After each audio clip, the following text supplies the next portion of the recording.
मोठी गोष्ट असू द्या, अशक्य नाही. या जगात झाडांची पाने सुद्धा जो हलवतो, सर्वांचे रक्षण करतो, असे स्वामी महाराज माझ्या मागे होते, आहेत आणि राहणारच. सर्वजणांनी हा तारक मंत्र म्हणायला सुरुवात करावी.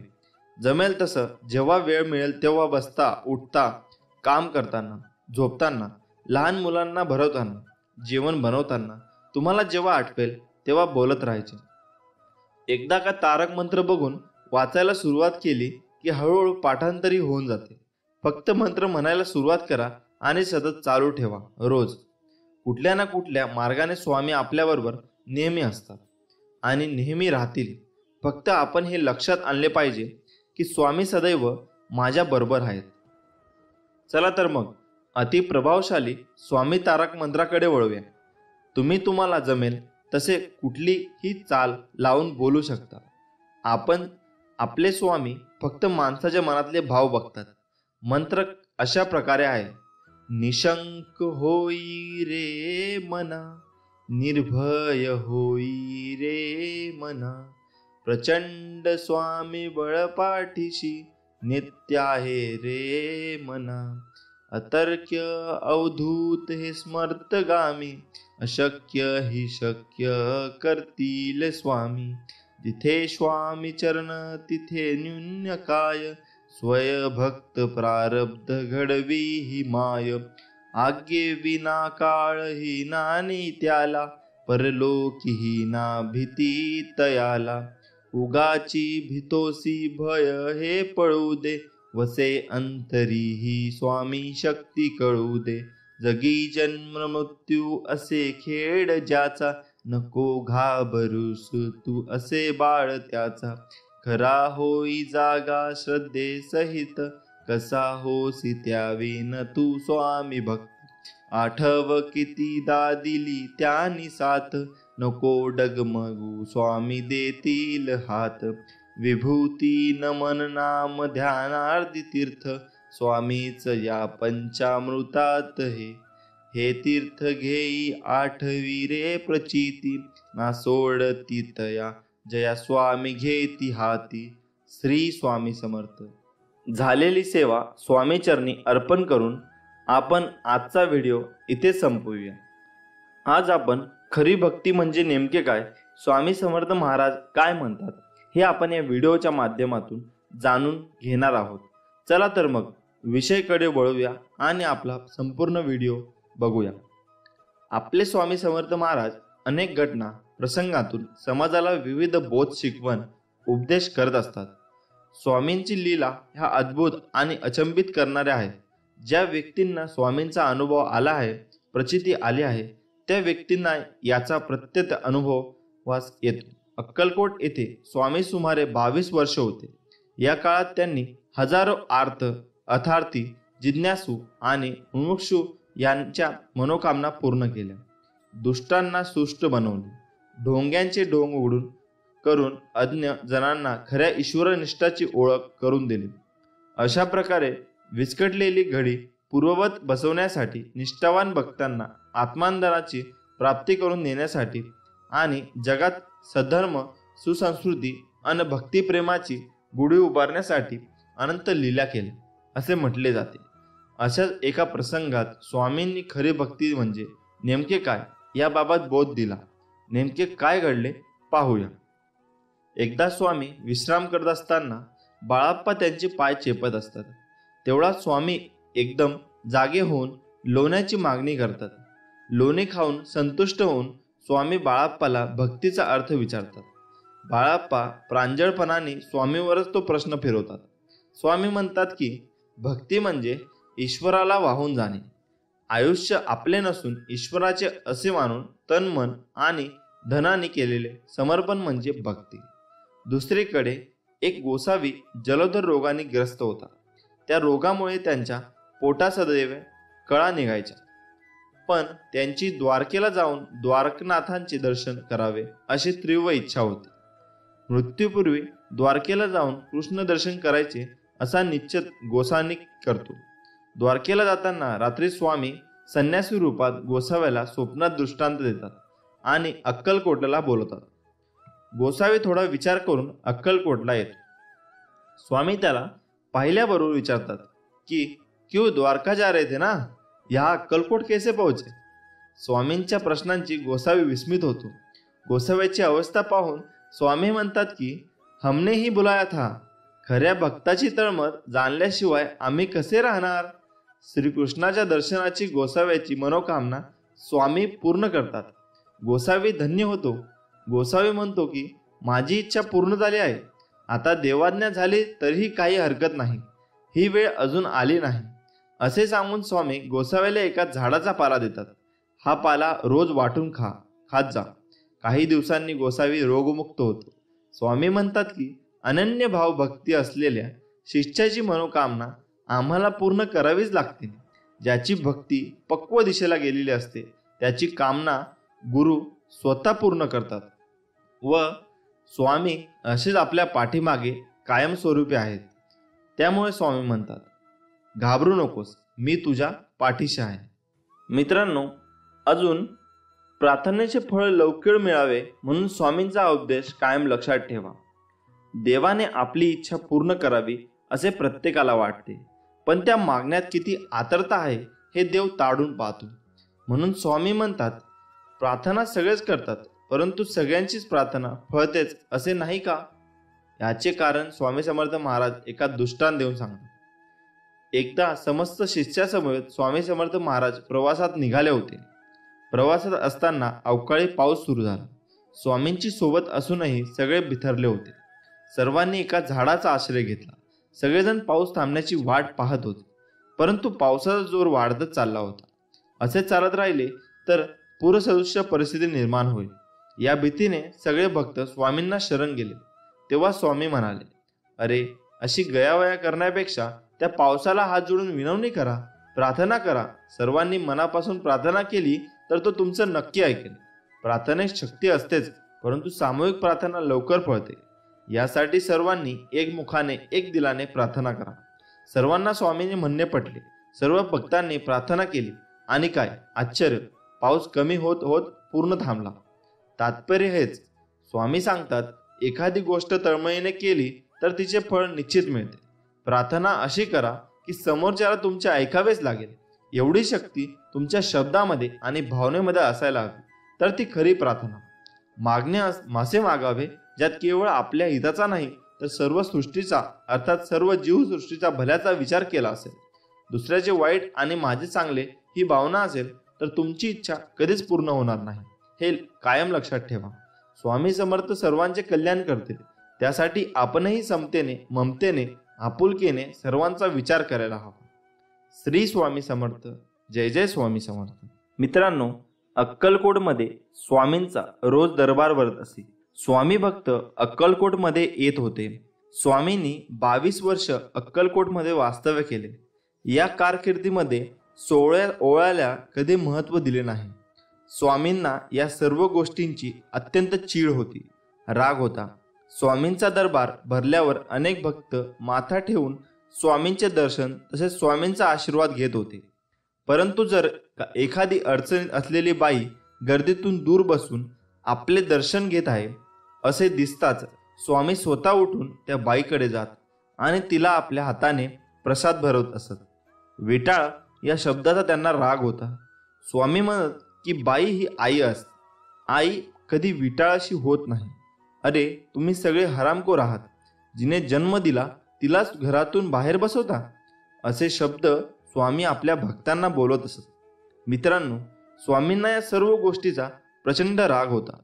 या संदर्भातील एक गोष्ट आपण आज ऐकणार आहोत. तर स्वामी भक्त चोळाप्पा महाराज आपल्या सर्वांना माहीत आहेत. तर ही अशी गोष्ट आहे की एकदा चोळाप्पा महाराजांनी त्यांच्या घरी सत्यनारायणाची महापूजा करायचा संकल्प केला होता. रीतीप्रमाणे चोळाप्पा महाराज पूजेसाठी स्वामींची परवानगी घ्यावी म्हणून माठामध्ये पोहोचले. स्वामींनी चोळाप्पा यांना नमस्कार केला. चोळाप्पा यांनी आपला संकल्प याबद्दल सर्व काही स्वामींना सांगितले आणि स्वामींची परवानगी मागितली. चोळाप्पा महाराजांचे बोलणे ऐकून स्वामी सुद्धा खुश झाले. चोळाप्पा महाराजांना म्हणाले की चोळ्या, सत्यनारायण घालतोस, छान जेवण मात्र मी आणणार. चोळाप्पा स्वामींनी बोललेले ऐकून खूप खुश झाले. चोळाप्पा स्वामींची आज्ञा शिरसावंतपणे मानली आणि प्रसन्न मनाने ते घरी परतले. त्यानंतर त्यांनी कुटुंबांशी चर्चा करून पुढील महिन्यातला योग्य मुहूर्त पूजेसाठी ठरवलं. पूजेची यथासांग तयारी करण्यामध्ये चोळाप्पांचे संपूर्ण कुटुंब गुंतून गेले होते. त्यानंतर पूजेचा दिवस उजाडला. प्रसादाची काही तयारी करायची नाही म्हणून चोळाप्पा महाराजांनी मनाशा थोडी अस्वस्थ होती. परंतु साक्षात स्वामी प्रसाद आणणार म्हटल्यावर प्रश्नच नव्हता. अक्कलकोटमध्ये साळेकर म्हणून स्वामी भक्त होते. पूजेच्या बरोबर 13 दिवस अगोदर साळेकर यांचे वडील वारले होते आणि पूजेच्या दिवशी त्यांचे 13वे होते. इकडे स्वामींना 13व्याचं जेवायला कसं बोलवायचं म्हणून साळेकर द्विधा मनस्थितीमध्ये होते. तर दुसरीकडे चोळाप्पा महाराजांनी पूजा संपन्न आली होती हे पाहून स्वामी आपल्या एका भक्ताला पाठवून साळेकर यांच्याकडून 13व्याचे जेवण मागून घेतले. हे जेवण घेऊन स्वामी स्वतः जेवण घेऊन घरी गेले आणि सत्यनारायणाच्या पूजेला स्वामींनी 13व्याच्या जेवणाचा प्रसाद दाखवला. सर्वांना प्रसाद ग्रहण करण्यासाठी दिला. सगळे मुकाटपणे जेवले. स्वामींसमोर बोलायची कोणाची हिंमत झाली नाही. मित्रांनो, अशी एक 16 ओळ्याची गोष्ट ऐकूया. राधा कसबेकर नावाची स्वामींची एक भक्ती होती. एके दिवशी तिच्या मनामध्ये गुरुचरित्र सप्ताह मांडण्याची तीव्र इच्छा उत्पन्न झाली. उद्यापासून सुरुवात करावी असा ती विचार करत होती. परंतु तिच्यासमोर 2 अडचणी होत्या. एक म्हणजे दुसऱ्या दिवशी अमावस्या होती आणि दुसरी म्हणजे तिची मासिक पाळी सुद्धा त्याच आठवड्यात होती. त्यामुळे काय करावे विचारात राधा पडली होती. आता काय करावे यावर उपाय काय असं म्हणून ती विचार करू लागली. शेवटी तिने स्वतः जाऊन स्वामींना विचारायचे ठरवले आणि ती स्वामींकडे पोहोचली. मठामध्ये गेल्यावर स्वामींना नमस्कार करून काही विचारायच्या आतच स्वामी तिच्यावर गरजले. राधे, हे अडचण अमावस्या तुमच्या लोकांसाठी असे काही नाही. आमच्याकडे बघ, सगळे कसे स्वच्छ आणि लखलखीत. जाऊन गुरुचरित्र वाचण्या अगोदर माझ्यासाठी पेलावर दूध ठेवायला विसरू नकोस आणि वाचून झालं की ते पिऊन टाक. अडचण बीडचण कुछ नाही जाओ इधर से. स्वामींचा उपदेश ऐकल्यानंतर राधा तेथून निघून गेली. त्यानंतर स्वामींनी सांगितल्याप्रमाणे तिने गुरुचरित्र मांडले. पेलावर दूध सुद्धा ठेवले. तिचा सप्ताह सुरळीत पार पडला आणि उद्यापनाच्या 2 दिवसानंतर तिची मासिक पाळी सुद्धा झाली. श्री स्वामी समर्थ. मित्रांनो, स्वामी सुद्धा विटाळ सोहळे ओळे या गोष्टींचा प्रचंड राग होता. स्वामी अनेक लीला दाखवून भक्तांच्या मनातला अंधविश्वास अंधश्रद्धा धुडकावून लावत होते. स्वामींनी आपल्या भक्तांना मार्गदर्शन करताना अशा प्रकारच्या अंधश्रद्धेवर प्रहार केले. या कलियुगामध्ये चमत्काराशिवाय नमस्कार नाही हे तत्व ते पूर्णपणे जाणून होते. म्हणून त्यांनी आपल्या रजल्या गाजल्या भक्तांसाठी चमत्कार केले. परंतु प्रामुख्याने त्यांचा भर होता तो म्हणजे समाज सुधारणेवर आणि समाज प्रबोधनावर. बकऱ्याच्या कोंबड्याचा बळी देऊन देवाला प्रसन्न करणे त्यांना अजिबात मान्य नव्हते. कोणी खेळण्यासाठी किंवा मनोरंजनासाठी जरी हातात पत्ते घेतले तरी देखील त्यांना ते सहन होत नसे. दगडाला शेंदूर फासून गोरगरिबांना फसवणाऱ्या तर त्यांनी नेहमीच धिक्कार केला. एकदा जर अशा प्रकारे शेंदूर फासून देव बनवलेल्या दगडावरच त्यांनी लघुशंका केली. असे आपले स्वामी कायमच अंधश्रद्धेवर पार करत राहिले. म्हणून मित्रांनो, श्रद्धा आणि विश्वास ही भक्तीची 2 रूपे आहेत. किंबहुना भक्तीमध्ये श्रद्धा आणि विश्वास हे 2 रंग मिसळले आहेत. परंतु भक्ती आणि श्रद्धा आणि अंधश्रद्धा यांच्यातील सीमारेषा अतिशय पुसट आहेत. म्हणून आपली श्रद्धा केव्हा आणि कशी अंधश्रद्धेमध्ये बदलते हे लक्षात सुद्धा येत नाही. म्हणूनच म्हणतात ना, श्रद्धा असावी ना अंधश्रद्धा असू नये. मित्रांनो, तुम्हाला माहीत आहे का, स्वामी समर्थ महाराजांनी अन्नपूर्णा स्वरूप का धारण केले हे आज आपण जाणून घेणार आहोत. स्वामी समर्थ महाराजांची लीला अगाध असल्याचा प्रत्यय अनेकांना आला आहे. आजच्या काळातही स्वामींचे अनुभव आलेली माणसे हजारोंच्या संख्येने आपल्याला पाहायला मिळते. स्वामी कृपेचा कृत्य भाव प्रत्येकाच्या बोलण्यात वागण्यात आल्याचे प्रकाशाने दिसून येते. स्वामी समर्थ महाराजांनी अनेक भक्तांना वेळोवेळी मदत केल्याने दिसून येते. अनेक कथा अनुभव यातून स्वामी समर्थ महाराज आपल्या भक्तांना कधी एकटे पडू देत नसत. हे स्पष्ट होते, भिवू नकोस, मी तुझ्या पाठीशी आहे. हा केवळ विश्वासाचा मंत्र नाही तर स्वामींचा शुभाशीर्वाद आहे. अशक्य ही शक्य करतील स्वामी. अशी अनेकांची आजही श्रद्धा आहे.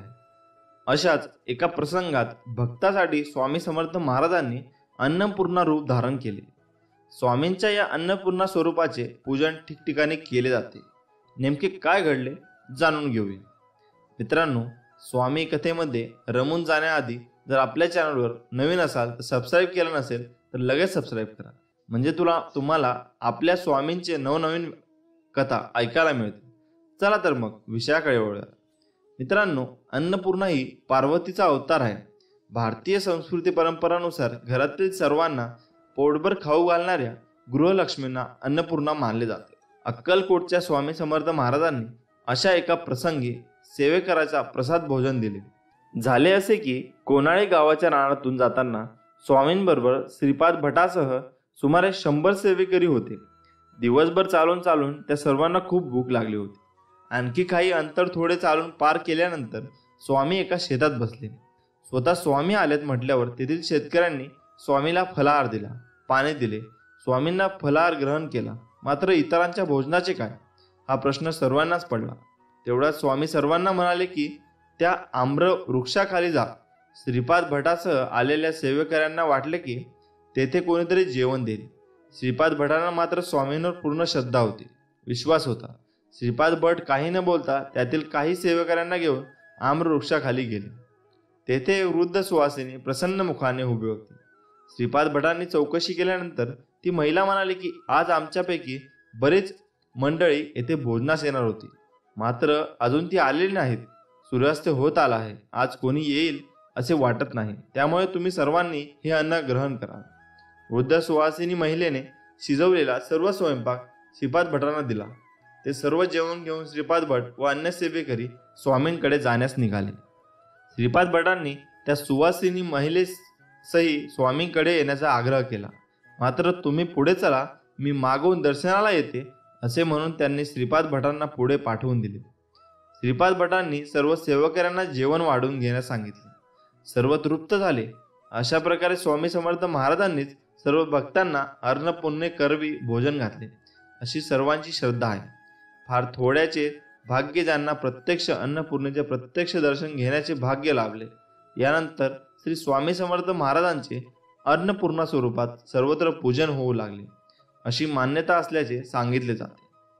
त्यामुळे स्वामी समर्थ कायम आपल्या पाठीशी असतात. नमस्कार मित्रांनो, आज आपण जाणून घेणार आहोत श्री गुरुचरित्राचे चमत्कारिक फायदे. पहिली गोष्ट म्हणजे गुरुचरित्र वाचणारी व्यक्ती मुळातच खूप भाग्यवान व पुण्यवान असते. तुम्ही कितीही धनवान असा, व्यावसायिक असा, नोकरीला असा, पण पूर्व पुण्याई व गुरु आशीर्वाद असल्याशिवाय मानाचा निश्चय होणे अवघड. गुरुचरित्र हा ग्रंथ अत्यंत लोकप्रिय असून दत्त संप्रदायकांनी त्याला वेदाची मान्यता दिलेली आहे. या ग्रंथाचे 52 अध्याय असून ओवी संख्या 7491 इतकी आहे. काही ग्रंथात 53 अध्याय आहेत व त्यांची विभागणी ज्ञानकांड, कर्मकांड आणि भक्तिकांड अशी केलेली आहे. दत्तावतार श्री नरसिंह सरस्वती यांच्या प्रेरणेनेच गुरुचरित्र लिहिले गेले. या ग्रंथाचे पारायण केल्याने एखाद्या गंभीर संकटातून बाहेर पडण्याचा मार्ग सापडतो, अशी मान्यता आहे. या ग्रंथाच्या वाचण्याने कुठल्याही प्रकारचे आधिव्याधी आजार यांच्या वाचनाने नष्ट होते. याने मनुष्य दुःखमुक्त होतो. घरामध्ये गुरुचरित्र वाचनाने नकारात्मक वातावरण नाहीसं होतं आणि आनंद, चैतन्य व प्रसन्नता निर्माण होते. पितृदोष व वास्तुदोष यावरही उपाय म्हणून गुरुचरित्र पारायण केल्यास प्रभावी अनुभव येतात. विशिष्ट समस्यांवर जसे लग्न, शिक्षण, करिअर, आरोग्य यामध्ये येत असणाऱ्या अडचणींवर गुरुचरित्र वाचन केल्यास सकारात्मक अनुभव येतो. आपल्या कुंडलीतील ग्रह, नक्षत्रे, पितृदोष, प्रारब्ध दोष यावर गुरुचरित्र एक रामबाण उपाय असल्याचे जाणकार सांगतात. आता आपण श्री गुरुचरित्रातील प्रत्येक अध्यायातील फलश्रुती पाहूया. अध्याय 1. नित्य गुरुचिंतनाने संपूर्ण जीवन मंगलमय होते. अध्याय नंबर 2. कालीबाधा व सर्व रोगबाधा नाहीशा होतात. अध्याय नंबर 3. गुरुकोपाचे शमन होते व व्रताची पूर्तता होते. अध्याय नंबर 4. स्त्रीछलनाचा दोष जातो व स्वहिताचे रक्षण होते. अध्याय 5. शारीरिक व्यंग्य नष्ट होतात, ज्ञानाची प्राप्ती होते. अध्याय 6. दैवी कोप दूर होतो व विद्या प्राप्ती होते. अध्याय 7. पंचमहापापादी सर्व पातके नाहीशी होतात. अध्याय 8. बुद्धिवांद्य नाहीशी होतात, विवाह कार्य सुलभ होते. अध्याय 9. सर्व शुभकामना गुरुकृपेने पूर्ण होतात. अध्याय 10. नवस फळाला येतात, चोरीचा आळ दूर होतो. अध्याय 11. वांचदोष तसेच वेळ नाहीसे होते. अध्याय 12. संकटे दैन्य दारिद्र्य यांचे निवारण होते. अध्याय 13. सर्व प्रकारच्या पोटाच्या व्याधी नाहीशा होतात. अध्याय 14. प्राणघातक गंडातरापासून संरक्षण लाभते. अध्याय 14. अडचणींपासून मुक्त होण्यासाठी हा अध्याय वाचा. अध्याय 15. तीर्थयात्रांना सफलता प्राप्त होते. अध्याय 16. आदरणीयाची निंदा अपमान केल्याचा दोष दूर होतो. अध्याय 17. ज्ञान व गुरुकृपा यांचा लाभ होतो. अध्याय 18. संपत्तीचा लाभ होऊन दारिद्र्य नाहीसे होते. अध्याय 19. भाग्यवृद्धी होते, सद्गुरांचा लाभ होतो, तीर्थस्थळी यातर पुण्य लाभते. अध्याय 20. गुरुस्मरण करुणी मनी पूजा करी व गुरुचरणी तुझे पाप होईल धुनी, ब्रह्मासंबंध परिहरेल. अध्याय 21. मृत्यूभयापासून मुक्तता. अध्याय 22. वांझपण दूर होते, बाळंतिणीला चांगले दूध येते. अध्याय 23. पिछात बाधा नष्ट होते, राजमान्यता प्राप्त होते. अध्याय 24. भ्रम व वैचारिक गोंधळ दूर होऊन मनशांती लाभते. अध्याय 25. अपात्र लोकांचा संपर्कात त्यांचे दुष्परिणाम टळतात. अध्याय 26. शत्रू निशब्रह्म होऊन शरण होतात. अध्याय 27. गर्व नष्ट होऊन चित्त शुद्ध होते, विद्वानांचा छळ दोषांची निवृत्ती. अध्याय 28. वाईट कर्माचे दोष दूर होतात, संतप्त सापडतो. अध्याय 29. स्त्री छळदोष वासना दोष दूर होऊन पावित्र्य लाभते. अध्याय 30. कुमारिकांना इच्छित पतीचा प्राप्ती होते, सौभाग्य वृद्धी होते. अध्याय 31. पतीवर येणारे विघ्न टळतात. अध्याय 32. वैधव्याचे दुःख टळते अथवा सुसह्य होते. अध्याय 33. वचनभंग व व्यभिचार दोर दूष होऊन सद्गती लाभते. अध्याय 34. प्राणसंकटाचे निवारण होऊन आयुष्य वृद्धी होते. अध्याय 35. हरवलेले नष्ट झालेले पुन्हा प्राप्त होते, तुटलेले संबंध जुळतात. अध्याय 36. चुकीच्या समजुती जाऊन अंतकरण शुद्ध होते. अध्याय 37. मूढवृद्धी नष्ट होऊन योग्य ज्ञान व ब्रह्मप्राप्ती होते. अध्याय 38. निंदा करणारे शरण येतात, अन्नपूर्णा नित्य प्रसन्न राहते. अध्याय 39. सद्गुरूंची प्राप्ती होऊन योग्य मार्ग सापडतो. अध्याय 40.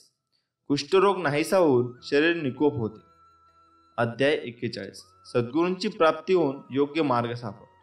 अध्याय 42. विद्या व फलाची प्राप्ती होऊन कर्तबगारीला यश येते. अध्याय 43. गर्व व क्रोध नाहीसा होऊन ऐश्वर्याची प्राप्ती होते. अध्याय 44. मनातील भ्रम दूर होऊन योग्य मार्ग लाभतो. अध्याय 45. कुष्ठरोग नाहीसा होतो, गुरुनिष्ठ सफल होते, बुद्धी वाढते. अध्याय 46. चिंतांची स्थिरता लाभते, ज्ञानाची प्राप्ती होते. अध्याय 47. पक्षपाताचा दोष नाहीसा होऊन समत्वबुद्धी प्राप्त होते. अध्याय 48. गुरुनिष्ठास विपुल समृद्धी प्राप्त होते, विघ्ने टळते. अध्याय 49. तीर्थक्षेत्राबद्दल आदर वाढतो, सर्व पापांचे समान होते. अध्याय 50. ग्रंथीरोग त्वचारोग नष्ट होऊन शरीर सुख लाभते. अध्याय 51. सुख समृद्धी व अंती मोक्ष प्राप्ती होते. अध्याय 52. श्रद्धेला चांगली फळे येतात व संपूर्ण ग्रंथ वाचनाचे फळ मिळते. हे सगळे चमत्कारिक फायदे आहेत गुरुचरित्र वाचण्याचे. माणूस जेवढा आदराने थकत नाही त्यापेक्षा जास्त विचाराने थकतो. म्हणून हसत राहा, विचार सोडा, स्वामींच्या नामस्मरणात राहा. आपण हवं तर जीवन आहे हीच संकल्पना मनी बाळगा व जीवन निसंकोच जगा आणि सदैव लक्षात असू द्या. अशक्य हे शक्य करतील स्वामी. म्हणून स्वामी म्हणत असतात की भिवू नकोस, मी तुझ्या पाठीशी आहे बाळा, भिवू नकोस, मी तुझ्या पाठीशी आहे. हे स्वामी समर्थांचे एवढं वाक्य पुरेसं आहे कोणत्याही अडचणीवर विजय मिळवण्यासाठी. आपल्या मनामध्ये भक्ती आणि विश्वास असेल तर या जीवनात कोणतीही गोष्ट अशक्य नाही आहे.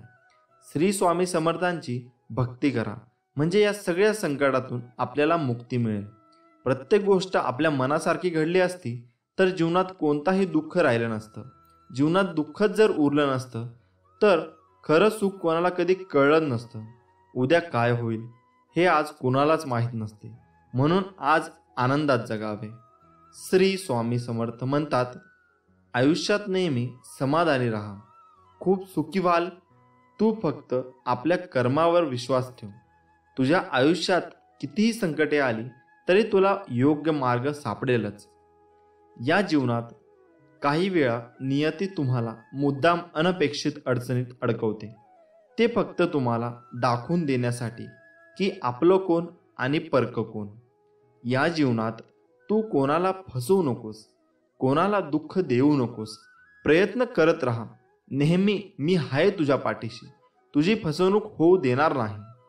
स्वतःला सुधारण्यात इतके व्यस्त व्हा की दुसऱ्याच्या चुका शोधण्या इतका तुम्हाला वेळच नाही मिळाला पाहिजे. जोपर्यंत आपण हरण्याचा विचार करत नाही तोपर्यंत आपल्याला कोणी हरू शकत नाही. हे एकदा मनाशी पक्के केले की आपण जिंकणार हे नक्की. निंदेला घाबरून आपलं ध्येय सोडू नका, कारण आपलं ध्येय साध्य होताच निंदा करणाऱ्यांची मतं बदलतात.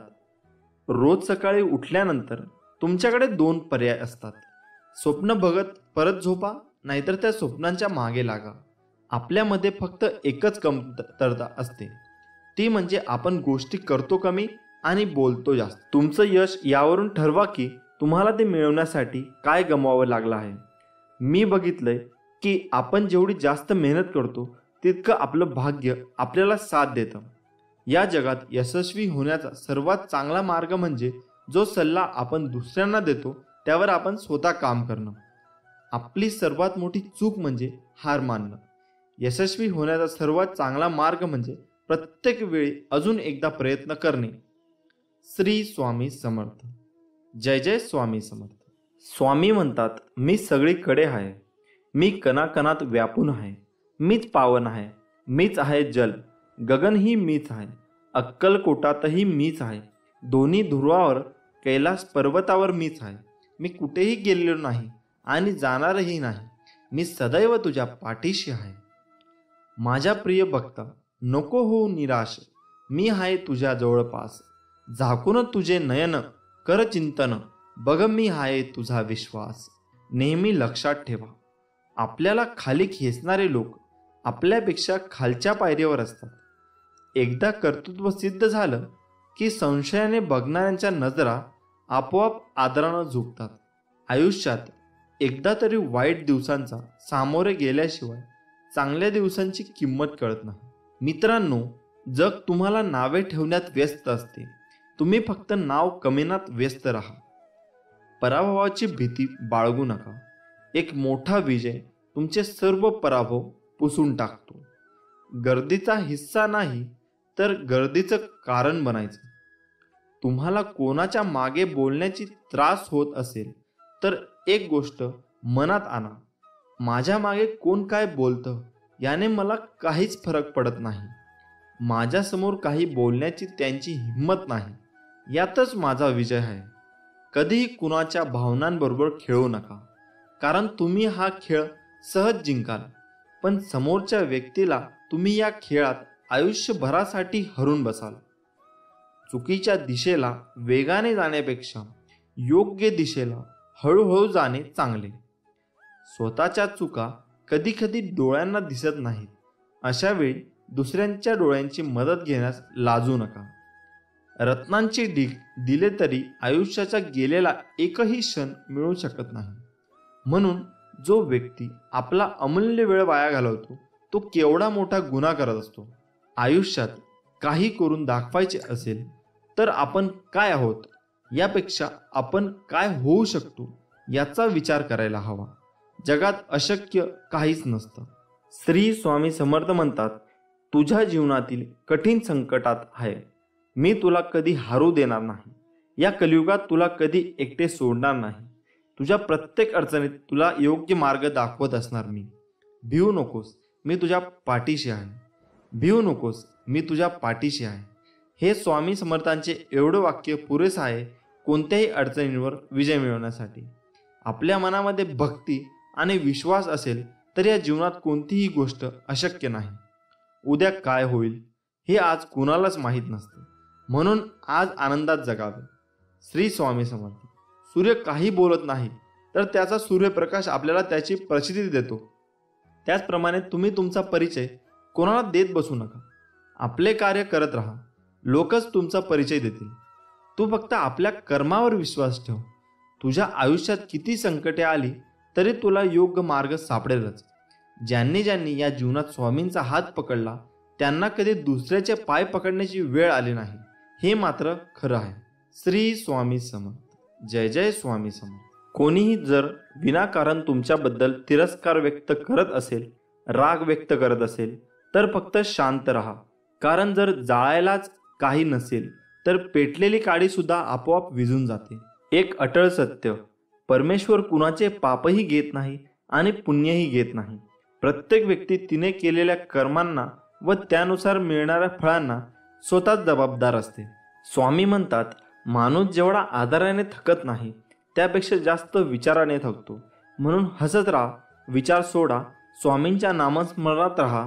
आपण आहोत तर जीवन आहे हीच संकल्पना मनी बाळगा व जीवन निसंकोच जगा. आणि सदैव लक्षात असू द्या, अशक्य ही शक्य करतील स्वामी. ज्या दिवशी तुम्हाला वाटेल की संपूर्ण जग तुमच्या समोर तुमच्या विरोधात उभे आहे, त्यावेळेस जगाकडे पाठ फिरवा आणि एक सेल्फी काढा. संपूर्ण जग तुमच्या मागे असेल. तुम्हाला स्वतःला कळत नाही इतके तुमच्या मनात काय आहे ते मला कळते. नामस्मरण करताना तुम्ही मला पाहत नसाल, पण मी तुम्हाला पाहतो, कारण मी तुमच्या हृदयात आहे. तुम्ही नाम घेता म्हणून मी तुमच्या मागे पुढे चालतो. अशक्य ही शक्य करतील स्वामी. श्री स्वामी समर्थ. जय जय स्वामी समर्थ. मित्रांनो, आपण खूप मेहनत करत असतो. मेहनत करून आपला जीव टांगणीला लावत असतो, परंतु खूप पैसा कमवून सुद्धा आपल्या घरामध्ये नेहमी दरिद्रता येत असते. अनेकदा आपल्याला या सगळ्या गोष्टी मागील कारण समजत नाही. बहुतेक वेळा हातामध्ये पैसा येणे आधीच पैसे जाण्याचे वेगवेगळे मार्ग खुले होतात.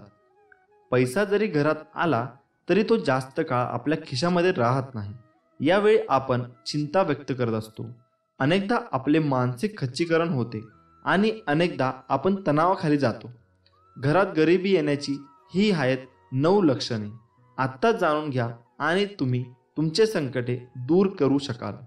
नंबर 1, तुटलेल्या कंगव्याद्वारे कधीच केस विसरू नये.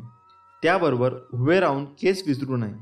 त्यामुळे घरामध्ये दरिद्रता प्रवेश करते आणि घरातील बरकत निघून जाते. 2, घरात अस्वच्छता ठेवणे. या सगळ्या गोष्टींमुळे घरामध्ये नकारात्मक ऊर्जा निर्माण होते आणि यामुळे सुद्धा दरिद्रता आपल्या घरात प्रवेश करते. म्हणून आपले घर नेहमी स्वच्छ व सुंदर ठेवावे. नंबर 3, कपडे घालताना नेहमी उजव्या बाजूने सुरुवात करावी. काही व्यक्ती यांना डाव्या बाजूने कपडे घालण्याची सवय असते. हे अत्यंत चुकीचे आहे. कोणत्याही कार्याची सुरुवात उजव्या बाजूनेच करावी. 4, दाताने पोळी कुरतडून कुरतडून खाणे हे सुद्धा दरिद्राचे लक्षण मानले जाते. म्हणून जेवण करताना अन्नाचा आदर करावा व जेवण करताना हाताने पोळी तोडून नीट विशिष्ट पद्धतीने जेवण करावे. नंबर 5, काही व्यक्तींना दातांची नखं खाण्याची सवय असते. ही सवय सुद्धा अत्यंत वाईट आहे. असे केल्याने घरामध्ये दरिद्रता निर्माण होते व आपल्या घरामध्ये कोणत्याही प्रकारची बरकत राहत नाही. नंबर 6, जर तुम्ही कपडे विकत घेण्यास सक्षम असेल तरीही तुम्ही फाटलेले कपडे घालत असाल तर हे दारिद्र्याचे लक्षण आहे. ज्या व्यक्तीकडे गरीब आहेत त्यांनी नवीन कपडे घेण्याची परिस्थिती नाही, अशा व्यक्तीने जर फाटलेले तुटलेले मळके कपडे घातले तर काही हरकत नाही, कारण की त्यांची नवीन कपडे घेण्याची परिस्थिती नाही.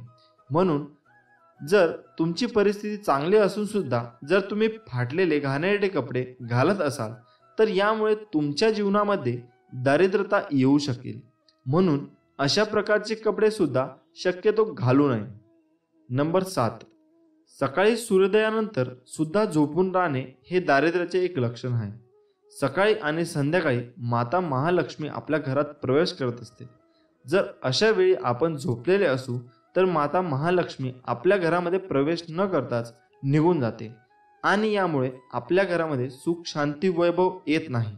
त्याचबरोबर अलक्ष्मी म्हणजे गरिबी भरपूर प्रमाणामध्ये येऊ लागते.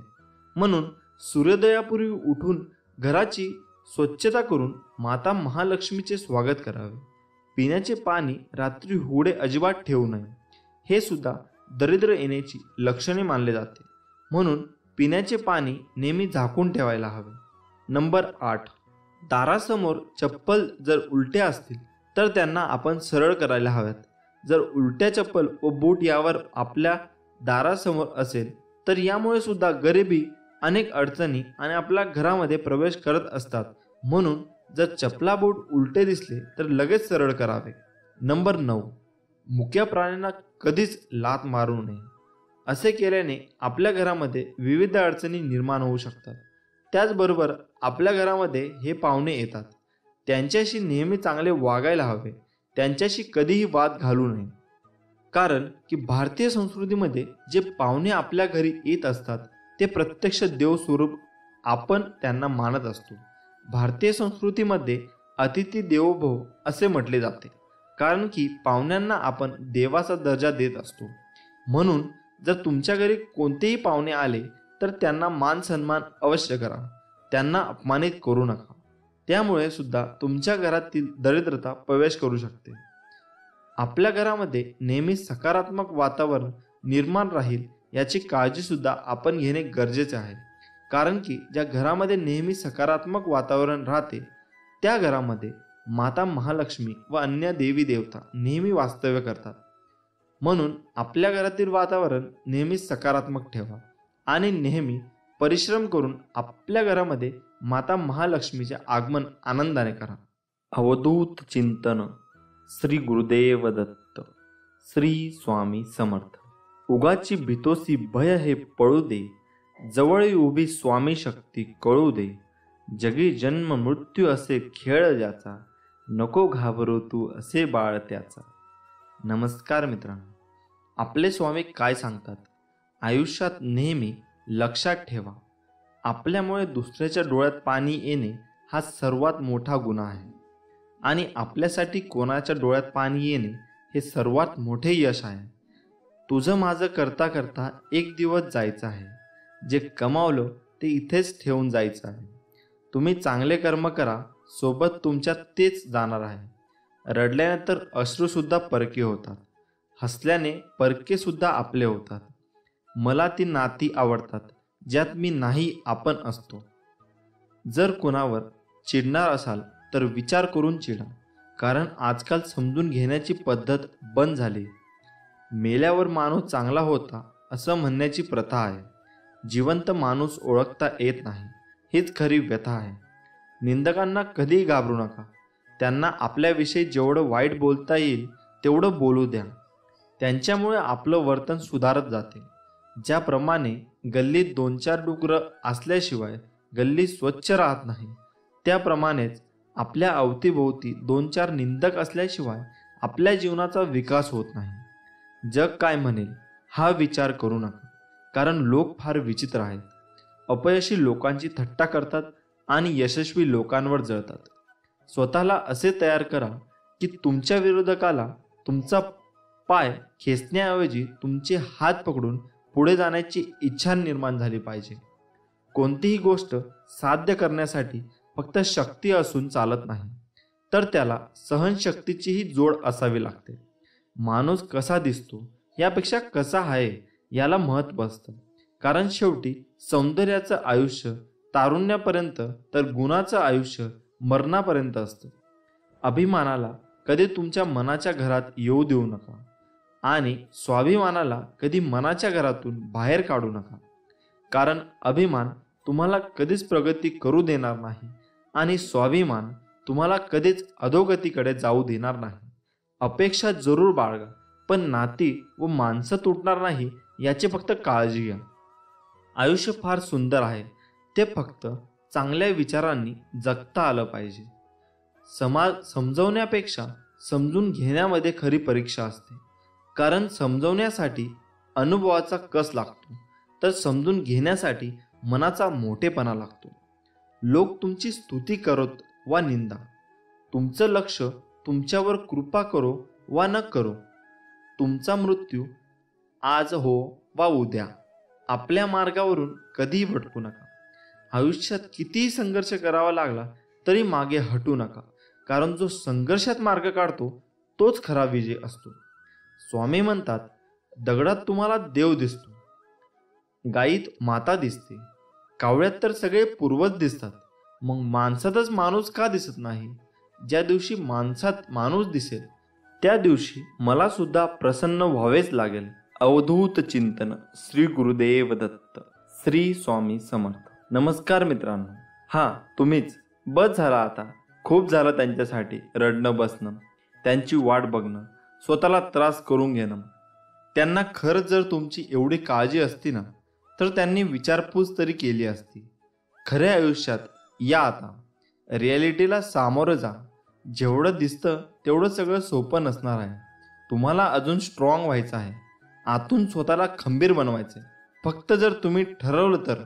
चला यार, जास्त विचार करू नका. तुमच्या डोक्यात आता खूप विचार चालू असतील की काय करू, कसं होईल, मला जमेल ना, सगळं ठीक होईल ना. तर हे विचार पहिले काढून टाका, कारण सगळं एक नंबर होणार आहे. तुम्ही सुरुवात करा, कसलाच विचार न करता, आणि कामाला लागा. तुला तुझे स्वप्न पूर्ण करायचे आहेत. तुला काही कठोर निर्णय घ्यावे लागत आहे. लोकांच्या भरोश्यावर राहू नका. सगळे बिझी आहेत. लोकांकडून अपेक्षा करणं बंद करा, कारण कोणी इथे तुमच्या अपेक्षा पूर्ण करण्यासाठी नाही आला आहे. लोक मोठी अशीच होत नाहीत. त्याग, दुःख सहन करावं लागतं. तुम्ही तयार आहात ना? प्रॉब्लेम कधी संपणार नाहीत लाईफमधले. त्यासोबतच जगणं शिकून घ्या. दुःख येतील, संकट येतील, वाईट परिस्थिती येईल, हे सगळं तुमच्या हातात नसेल. पण तुम्ही या सगळ्यांना कसं सामोरे जाता हे तुमच्या हातात आहे. असे खूप लोक भेटतील तुम्हाला, जे विनाकारण तुमचा तिरस्कार करतील, तुम्हाला कमी लेखतील, तुम्हाला वेडे समजतील. समजू द्या, काही फरक पडत नाही ते बोलल्याने. तुम्ही मोठे किंवा छोटे होत नाहीत, आणि तुम्हाला माहीत आहे ना तुम्ही कसे आहात ते. मग बस झालं. इग्नोर करायचे आणि आपोआप शांत होतील. तुमच्या लाईफमध्ये आलेली प्रत्येक व्यक्ती ही वेगळी असेल. आपण जसे आहोत तसे तेही असतील, अशी अपेक्षा करू नका. ते जसे आहेत तसे त्यांना ॲक्सेप्ट करा. लोक तेव्हा शिकतात जेव्हा दोन वेगळी माणसं एकत्र येतात. मग ते स्वभावानं असो किंवा विचाराने. होईल सगळं ठीक. तुमच्या लाईफमध्ये जे प्रॉब्लेम आहेत ते फक्त काही वेळेसाठी असतात. थोडा वेळ लागतो, पण त्याचं उत्तर मिळेल तुम्हाला. ज्यांनी तुम्हाला फसवलं त्यांना पण शिक्षा भेटते. तुम्ही काही करू नका, कारण तुम्ही आणि ते वेगळे आहात. टेन्शन घेणं सोडा रे. आयुष्य असं पटकन डोळ्यासमोरून निघून जातं, कळत सुद्धा नाही. जे आहे त्यात आनंदी राहा. पैसे कमवा, खूप कमवा, पण जे काही आहे ते स्वतःच्या जीवावर कमवा. आणि फक्त कोणाला फसवू नका. मागचा वर्ष संपला आहे, जे काही असेल ते मागेच ठेवून पुढे चला. तुम्ही तुमच्या जीवनात खूप संघर्ष करत आहात आणि एक चमत्कार शोधत आहात. स्वामी काही करू शकतात, पण कधी कधी असे वाटते का ते ऐकत नाहीत. स्वामी तुम्हाला बरे करण्यासाठी खूप वेळ घेत आहे असे तुम्हाला वाटते का? तर मग स्वामींचा हा संदेश तुम्ही शेवटपर्यंत नक्की वाचा. स्वामी माऊली वरचा अजून विश्वास वाढेल. स्वामी माऊली म्हणतात, तुमच्या अंतरात्म्यात आहे मी, तुला हरू देणार नाही. या कलियुगात तुला एकटे सोडणार नाही. मी सर्वत्र आहे. मी चराचरात व्यापून आहे. मी वारा, मी पाणी आहे. आकाशही मीच आहे. गगापुरात मी आहे. ध्रुवावर, कैलासावर आणि गरुडावरही मीच आहे. मी कुठेही गेलेलो नाही. भिवू नकोस, मी सदैव तुझ्या पाठीशी आहे. आपल्याला दुःख देणारे जगात कमी नाहीत. हे जितकं सत्य आहे तितकंच सत्य हेही आहे की आपल्याला आईच्या मायेने जवळ घेणारे स्वामींशिवाय कोणीही नाही. ज्यावेळी तू जाशील काळोखात त्यावेळी तुझी सावलीही सोडेल साथ. तू घाबरू नकोस, स्वामी पकडतील तुझा हात. ब्रह्मांड नायक जाणलेले समर्था तुम्ही माझ्या मनीचे भाव, म्हणूनच ओठावर असते केवळ स्वामी समर्थांचे नाव. बंद केले नयन माझे चित्तरूप बघुनी तुझे, स्वामी तिन्ही जगाचा तू माय बाप आहे या जनाचा. श्री स्वामी समर्थ. स्वामींची लीला अपरंपार आहे. फक्त मनापासून श्रद्धा आणि विश्वास ठेवा. आयुष्यात तुम्ही कितीही आनंद आहात हे महत्त्वाचे नाही, तुमच्यामुळे किती जण आनंदी आहेत याला जास्त महत्त्व आहे. नको होऊस उदास, मी आहेच तुझ्या आसपास. डोळे बंद करून कर आठवण, बघ मी आहे तुझा विश्वास. कितीही संकटे आली तरी स्वामींचा हात माझ्या खांद्यावर असावा, आणि मृत्यूला जवळ करतानाही माझा देह माऊलींच्या मांडीवर विसावा. मी शरीराने तुम्हाला दिसत नसलो तरीही मी सदैव तुमच्या पाठीशी राहीन.